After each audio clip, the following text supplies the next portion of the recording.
Hello guys. तो episode की शुरुआत होती है गोरान से। गोरान जैसे ही घर से बाहर निकलती है और अचानक देखती है कि हानके किसी और औरत के साथ घूम रहा है।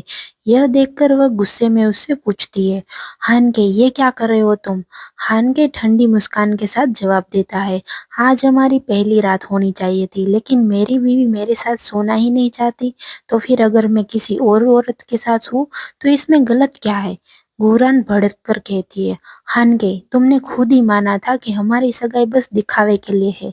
लेकिन हानके इस सख्त लहजे में पलट कर कहता है, हाँ पर अब मुझे अफसोस है, तुम खुद किसी और मर्द के साथ सोच चुकी हो, तो फिर मेरे सामने इतनी सती सावित्री बन रही हो। गोरान उसे रोकते हुए कहती है, हानके मेरे घर के अंदर मत आना, तुमने वादा किया था कि मेरी प्राइवेट लाइफ में दखल नहीं दोगे। लेकिन हानके जबरदस्ती उसका हाथ पकड़कर बाहर खींच लेता है और उसे दीवार से सटा देता है। घूरान झुंझला कर कहती है, मुझे छोड़ दो हानके। इसी दौरान मोचिंग वहां आ जाता है। वह यह सब देखता है और अपने असिस्टेंट को कॉल करता है और बोलता है, हानके हद पार कर रहा है, उसे रास्ते से हटाना ही पड़ेगा। दूसरी तरफ गोरान लगातार चिल्लाती है, हानके हिम्मत कैसे हुई मुझे छूने की? हानके उसे उकसाते हुए कहता है, और क्यों न छू, तुम होती कौन हो मुझे रोकने वाली? अचानक हानके का फोन बजता है।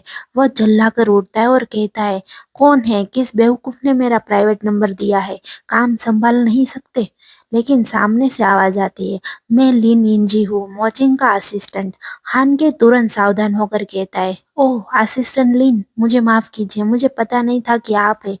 लेकिन लिन कहता है, हान चेंग ग्रुप आपसे एक प्रोजेक्ट पर कोलैबोरेशन करना चाहता है, क्या अभी डिस्कस करने का टाइम है आपके पास? हान के तुरंत ही राजी हो जाता है और कहता है, बिल्कुल मैं फ्री ही हूँ। तभी घूरान मौका देखकर हानके के पैरों के बीच जोर से मारती है। हान के डर से गिर गिर जाता है और कहराते हुए कहता है, घूरान तुम? घूरान सख्ती से जवाब देती है, ये बस एक छोटा सा सबक था, उम्मीद है कि मिस्टर हान आगे से एग्रीमेंट का पालन करेंगे और मेरी प्राइवेट लाइफ में दखल नहीं देंगे। इसी बीच फिर से हानके का फोन बजता है और असिस्टेंट लिन पूछता है, मिस्टर हान आप ठीक है? हान के दर्द छुपाकर कहता है, हाँ मैं ठीक हूँ, आपकी फिक्र के लिए शुक्रिया। लेकिन लिन आगे पूछता है, तो फिर कॉन्ट्रैक्ट? हान के जल्दी से कहता है, मैं तुरंत आता हूँ।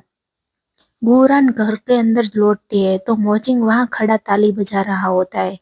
वह ताना मारते हुए कहता है, अच्छा है, अगर मैं तुम्हें बचाने न आता तो भी तुम हानके को अपने पास नहीं आने देती। बूरान उसे अनदेखा करती है और सीधी निकलते हुए कहती है, भला मुझे क्यों पछताना चाहिए? उल्टा मिस्टर मो आप आराम से यहाँ से जा सकते हैं। लेकिन अचानक मोचिंग उसका हाथ पकड़कर अपनी तरफ खींच लेता है। गुरान हैरान होकर कहती है, मोचिंग ये क्या कर रहे हो तुम? मोचिंग रहस्यमयी मुस्कान के साथ कहता है, ठीक है, देखते हैं तुम कितनी देर तक अपनी जिद पर टिक सकती हो। और मोचिंग जबरदस्ती उसके साथ रात गुजार लेता है। सुबह गुरन की अलार्म की आवाज से नींद खुलती है। वह बड़बड़ाती है, आज का एग्जाम बहुत अहम है, पास हुआ तो ग्रेजुएशन वरना सब खत्म, मुझे जल्दी करना होगा। लेकिन जब वह अपनी हालत देखती है तो परेशान होकर कहती है, इस तरह तो मैं एग्जाम देने कैसे दे जा सकती हूँ। वह वार्डरोब खोलती है और अंदर ढेरों कपड़े देखकर चौंक जाती है। सभी कपड़े लग्जरी और महंगे थे। वह सोचती है, यह सब मोचिंग ने मेरे लिए रखा है। काफी ढूंढने के बाद उसे जीन्स और टी शर्ट का एक सिंपल सेट मिलता है। वह राहत की सांस लेकर कहती है, शुक्र है कम से कम कुछ नॉर्मल कपड़े तो है, वरना ये सब बहुत ज्यादा चकाचौंध वाला है। लेकिन जब वह आखिरी दरवाजा खोलती है तो उसमें कई तरह की अंडरवियर रखी हुई थी। उनमें से एक पर मोचिंग की लिखी हुई एक नोट थी और उसमें लिखा हुआ था कि इस दराज में रखी सारी अंडरवियर मेरी पसंदीदा सेक्सी स्टाइल में है। गोरान का तो चेहरा ही लाल पड़ गया। उसने तुरंत तबाक से दरवाजा बंद कर दिया।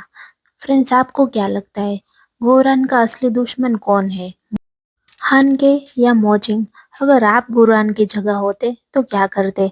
हानके का सामना या मोचिंग का इस्तेमाल? प्लीज मुझे कमेंट में जरूर बताइए।